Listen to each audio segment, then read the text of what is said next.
करेंगे।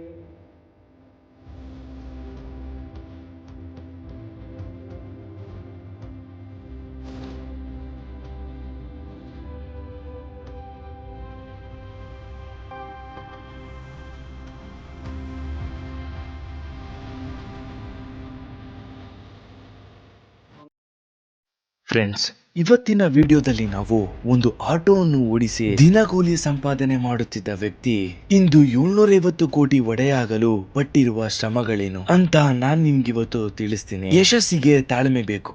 ಇಂದು 750 ಕೋಟಿಯ ಬಿಂದು ಕಂಪನಿಯ ಒಡೆಯ ಸತ್ಯಶಂಕರ್ ಅವರು ಹೇಗೆ ಅವರ ಸಾಧನೆಯ ಮೆಟ್ಟಿಲನ್ನ ಹತ್ತಿದ್ರು ಅಂತ ನಾನ್ ನಿಮ್ಗೆ ಇವತ್ತು ತಿಳಿಸ್ತೀನಿ. ಯಶಸ್ಸಿನ ಕಥೆಗಳು ನಮ್ಗೆ ಯಾವಾಗ್ಲೂ ಸ್ಫೂರ್ತಿಯನ್ನ ನೀಡುತ್ತೆ, ಆದ್ರೆ ಸೋಲಿನ ಕಥೆಗಳು ಸವಾಲುಗಳನ್ನ ಎದುರಿಸೋದು ಮತ್ತು ಸೋಲಿನಿಂದ ಹೊರಬರಲು ನಮ್ಮನ್ನು ಸಜ್ಜುಗೊಳಿಸುತ್ತವೆ. ಫೇಲ್ ಆಗೋದು ಕಾಮನ್ನೇ, ಆದ್ರೆ ನಮ್ಮ ತಾಳ್ಮೆ ಯಾವತ್ತೂ ಕಡಿಮೆ ಆಗ್ಬಾರ್ದು. ಅಂಡ್ ಫ್ರೆಂಡ್ಸ್, ಇವರ ಈ ಬಿಂದು ಜೀರಾ ಕಂಪನಿ ಸಕ್ಸಸ್ ಆಗೋದಕ್ಕೆ 10 ವರ್ಷ ಬೇಕಾಗಿತ್ತು. ಇದರಿಂದ ನಮ್ಗೆ ಯಾವತ್ತಿಗೂ ಕಾಯೋ ತಾಳ್ಮೆ ಇರಬೇಕು ಅಂತ ಹೇಳ್ತಾರೆ ಖ್ಯಾತಿಯ ಉದ್ಯಮಿ ಸತ್ಯಶಂಕರ್ ಅವರು. ಅಂದು ಆಟೋ ಚಾಲಕ, ಇವತ್ತು 750 ಕೋಟಿಯ ಒಡೆಯ. ಇದೆಲ್ಲ ಹೇಗೆ ಸಾಧ್ಯ? ಬನ್ನಿ ಫ್ರೆಂಡ್ಸ್, ನಾವು ಅವರ ಬಾಲ್ಯದ ಬಗ್ಗೆ ಮತ್ತು ವಿದ್ಯಾಭ್ಯಾಸದ ಬಗ್ಗೆ ತಿಳ್ಕೊಳ್ಳೋಣ. ಸುಳ್ಯ ತಾಲೂಕಿನ ಬಿಳಿಗೆರೆಯ ದಡಗೆಜೆ ಎಂಬ ಹಳ್ಳಿಯಲ್ಲಿ ಇವರ ಜನನ ಆಗುತ್ತೆ. ಇವರ ತಂದೆಯ ಹೆಸರು ಕೃಷ್ಣ ಭಟ್ ಅಂಡ್ ಇವರ ತಾಯಿಯ ಹೆಸರು ಶಾರದಾ ಭಟ್. ಇವರಿಬ್ಬರಿಗೆ ಇವರು 1964ರಲ್ಲಿ ಹುಟ್ಟುತ್ತಾರೆ. ಮುಂದೆ ನೋಡೋದಾದ್ರೆ ಬಿಳಿಗೆರೆಯ ಸರ್ಕಾರಿ ಶಾಲೆಯಲ್ಲಿ ಇವರ ವಿದ್ಯಾಭ್ಯಾಸವನ್ನ ಮುಗಿಸ್ತಾರೆ ಮತ್ತು ಇವರ ತಂದೆ ಪುರೋಹಿತರು. ಅಂಡ್ 38 ವರ್ಷದ ಹಿಂದೆ ಇವರ ಮನೆಯ ಆರ್ಥಿಕ ಪರಿಸ್ಥಿತಿ ಸರಿ ಇಲ್ಲದೆ ಇವರು PUCಯಲ್ಲಿ ಓದೋದನ್ನ ನಿಲ್ಲಿಸ್ತಾರೆ. ಜೊತೆಗೆ ಡಿಗ್ರಿ ಮಾಡಿದ್ರು ಕೂಡ ಅಣ್ಣಂದಿರು ನಿರುದ್ಯೋಗಿಗಳಾಗಿ ಇರ್ತಾರೆ. ಇದರಿಂದ ಇವರ ತಂದೆ ಅವರನ್ನ ಕಾಲೇಜಿಗೆ ಸೇರಿಸೋದಕ್ಕೆ ಒಪ್ಪುವುದಿಲ್ಲ. ಇಷ್ಟೆಲ್ಲ ಆದ್ಮೇಲೆ ಮನೆಯ ಬಡತನವನ್ನು ಕಂಡು ಸರ್ಕಾರದಿಂದ 15,000ಕ್ಕೆ ಸಬ್ಸಿಡಿಯಲ್ಲಿ ಒಂದು ಆಟೋನ ತಗೋತಾರೆ. ಅಂಡ್ ಇದಾದ 1.5 ವರ್ಷಕ್ಕೆ ಅವರ ಆಟೋವನ್ನು ಮಾರಿ ಮತ್ತೆ ಒಂದು ಅಂಬಾಸಿಡರ್ ಕಾರ್ಗೆ ಲೋನ್ ನ ತಗೋತಾರೆ.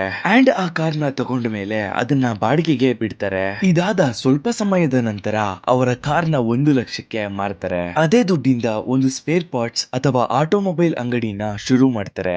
ಬಿಸ್ನೆಸ್ ನ ಶುರುವಿನಲ್ಲೇ ಇವರಿಗೆ ತುಂಬಾ ಚೆನ್ನಾಗಿ ಪ್ರಾಫಿಟ್ ಆಗ್ತಿರತ್ತೆ. ಆ ಸಮಯದಲ್ಲಿ ಅವರ ಊರಿನ ಜನರಿಂದ ಅವರಿಗೆ ಟೈರ್ ನ ಡಿಮ್ಯಾಂಡ್ ತುಂಬಾ ಜಾಸ್ತಿ ಆಗ್ತಿರುತ್ತೆ. ಯಾಕಂದ್ರೆ ಅಕ್ಕಪಕ್ಕದ ಊರಿನಲ್ಲೂ ಯಾವುದೇ ರೀತಿಯ ಸ್ಟೋರ್ಗಳು ಇರೋದಿಲ್ಲ. ಇದನ್ನೆಲ್ಲ ಗಮನಿಸಿದ ಶಂಕರ್ ಅವರು ಒಂದು ಟೈರ್ ಡೀಲರ್ಶಿಪ್ ನ ತಗೊಳ್ಳೋದಕ್ಕೆ ಮುಂದಾಗ್ತಾರೆ. ಅಂಡ್ ಇದೇ ಸಮಯದಲ್ಲಿ ಜನರಿಗೆ ಸೆಕೆಂಡ್ ಹ್ಯಾಂಡ್ ಗಾಡಿಗಳನ್ನ ತಗೊಳ್ಳೋದಕ್ಕೆ ಯಾವುದೇ ರೀತಿಯ ಬ್ಯಾಂಕ್ ಸಹಾಯಗಳು ಇರೋದಿಲ್ಲ.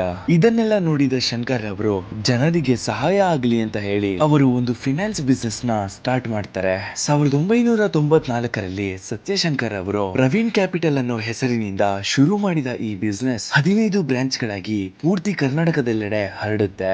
ಇದರ ಜೊತೆ ಸತ್ಯಶಂಕರ್ ಅವರು ಒಂದು ಮ್ಯಾನುಫ್ಯಾಕ್ಚರಿಂಗ್ ಬಿಸ್ನೆಸ್ ನ ಸ್ಟಾರ್ಟ್ ಮಾಡಬೇಕು ಅಂತ ಅನ್ಕೊಂಡಿರ್ತಾರೆ. ಅಂಡ್ ಇದರಿಂದ ಇಲ್ಲಿಯ ಲೋಕಲ್ ಜನರಿಗೆ ಕೆಲಸನ ಕೊಡಬೇಕು ಅನ್ನೋ ಯೋಚನೆಯಲ್ಲಿ ಇರ್ತಾರೆ. ಮತ್ತು ಇದೇ ಯೋಚನೆಯಲ್ಲಿ ಅವರ ಊರಲ್ಲೇ ಅವರು ಒಂದು ವಾಟರ್ ಪ್ಲಾಂಟ್ ನ ಶುರು ಮಾಡ್ತಾರೆ. ಅಂಡ್ ಅದರಿಂದ ಒಂದು ಮಿನರಲ್ ವಾಟರ್ ನ ಮ್ಯಾನುಫ್ಯಾಕ್ಚರಿಂಗ್ ಮಾಡೋದಕ್ಕೆ ಶುರು ಮಾಡ್ತಾರೆ. ಅಂಡ್ ಅದೇ ಕಂಪನಿ ನಾವಿವತ್ತು ನೋಡ್ತಿರೋ ಬಿಂದು ಮಿನರಲ್ ವಾಟರ್. ಇದನ್ನ ಶುರು ಮಾಡಿ ಅವರು ತುಂಬಾ ಸಕ್ಸಸ್ ಅನ್ನ ನೋಡ್ತಾರೆ ಮತ್ತು ಅದೇ ವಾಟರ್ ಪ್ಲಾಂಟ್ ನಲ್ಲಿ ಅವರು ಒಂದು ಬಿಂದು ಜೀರಾ ಮಸಾಲಾ ಸೋಡಾವನ್ನು ಮ್ಯಾನುಫ್ಯಾಕ್ಚರಿಂಗ್ ಮಾಡೋದಕ್ಕೆ ಶುರು ಮಾಡ್ತಾರೆ. ಆದ್ರೆ ಇವರಿಗೆ ಇವರ ಫ್ರೆಂಡ್ಸ್ ಅಂಡ್ ಫ್ಯಾಮಿಲಿ ಮೆಂಬರ್ಸ್ ಈ ಐಡಿಯಾ ಫ್ಲಾಪ್ ಆಗ್ಬಹುದು ಅಂತ ಪದೇ ಪದೇ ಹೇಳ್ತಿರ್ತಾರೆ. ಯಾಕಂದ್ರೆ ಆಗಿನ ಟೈಮಿನಲ್ಲಿ ಕೋಕೋ ಕೋಲಾ ಅಂಡ್ ಪೆಪ್ಸಿ ಅಂತಹ ಕಂಪನಿಗಳು ಜನಸಾಮಾನ್ಯರ ಮಧ್ಯ ತುಂಬಾ ದೊಡ್ಡದಾಗಿ ಬೆಳೆದಿರುತ್ತೆ. ಅಂಡ್ ಇಷ್ಟು ದೊಡ್ಡ ಕಂಪನಿಗಳ ನಡುವೆ ಈ ಟೇಸ್ಟ್ ಜನರಿಗೆ ಇಷ್ಟ ಆಗಲ್ಲ ಅಂತ ಹೇಳ್ತಿರ್ತಾರೆ. ಇಷ್ಟೆಲ್ಲ ಆದ್ಮೇಲೂ ಈ ಕಂಪನಿಯ ಮೇಲೆ ನಂಬಿಕೆ ಇಡೋದು ಒಬ್ರೆ, ಅದೇ ಮಿಸ್ಟರ್ ಸತ್ಯಶಂಕರ್ ಅವರು. ಯಾಕಂದ್ರೆ ಆ ಸಮಯದಲ್ಲಿ ಈ ರೀತಿಯ ಸೋಡಾ ಪ್ರಾಡಕ್ಟ್ ಗಳ ಮೇಲೆ ಯಾವುದೇ ರೀತಿಯ ಕಾಂಪಿಟೇಷನ್ ಗಳು ಇರೋದಿಲ್ಲ. ಆದ್ರೆ ಇದು ಬಿಸ್ನೆಸ್ ನ ಶುರುವಿನಲ್ಲಿ ಜನರಿಗೆ ಇಷ್ಟ ಆಗ್ತಿರಲ್ಲ. ಆದ್ರೆ ಶಂಕರ್ ಅವರಿಗೆ ಬಿವರೇಜಸ್ ಫೀಲ್ಡ್ ನ ಬಿಡೋದಕ್ಕೆ ಇಷ್ಟ ಇರಲ್ಲ. ಇಷ್ಟೆಲ್ಲ ಆದ್ರೂ ಅವರ ತಾಳ್ಮೆನ ಕಳ್ಕೊಳ್ಳದೆ 10 ವರ್ಷದ ಸತತ ಪ್ರಯತ್ನದ ನಂತರ 2002ರಲ್ಲಿ ಬಿಂದು ಜೀರಾ ಜನರ ಮಧ್ಯೆ ಕ್ಲಿಕ್ ಆಗಲು ಸ್ಟಾರ್ಟ್ ಆಗುತ್ತೆ. ಈ ಪ್ರಾಡಕ್ಟ್ ನ ಲಾಂಚ್ ಮಾಡಿದಾಗ ಇದರ ಪ್ರಾಫಿಟ್ 35 ಲಕ್ಷ ಇತ್ತು. ಆದ್ರೆ 2005ರ ಒಳಗೆ ಇದರ ಟೋಟಲ್ ಪ್ರಾಫಿಟ್ 6 ಕೋಟಿವರೆಗೂ ರೀಚ್ ಆಗುತ್ತೆ. ಅಂಡ್ 2010ರ ತನಕ ಬಿಂದು ಜೀರಾ ಪ್ರಾಡಕ್ಟ್ ನಿಂದ 100 ಕೋಟಿ ಪ್ರಾಫಿಟ್ ಟರ್ನ್ ಓವರ್ ಆಗುತ್ತೆ. ಮತ್ತು ಬಿಂದು ಮಿನರಲ್ ವಾಟರ್, ಬಿಂದು ಮಸಾಲಾ ಜೀರಾ ಜೊತೆ 50ಕ್ಕೂ ಹೆಚ್ಚು ಅಧಿಕ ಧಾನ್ಯಗಳು ಅಂಡ್ ಸ್ಪೈಸೀಸ್ ಪದಾರ್ಥಗಳನ್ನ ಸತ್ಯಶಂಕರ್ ಅವರು ಮಾರೋದಕ್ಕೆ ಶುರು ಮಾಡ್ತಾರೆ. ಇದರ ಜೊತೆ ಗ್ರಾಮೀಣ ಕನ್ನಡಿಗರಿಗೆ ಸಾವಿರಾರು ಸಂಖ್ಯೆಯಲ್ಲಿ ಉದ್ಯೋಗವನ್ನ ನೀಡ್ತಾರೆ.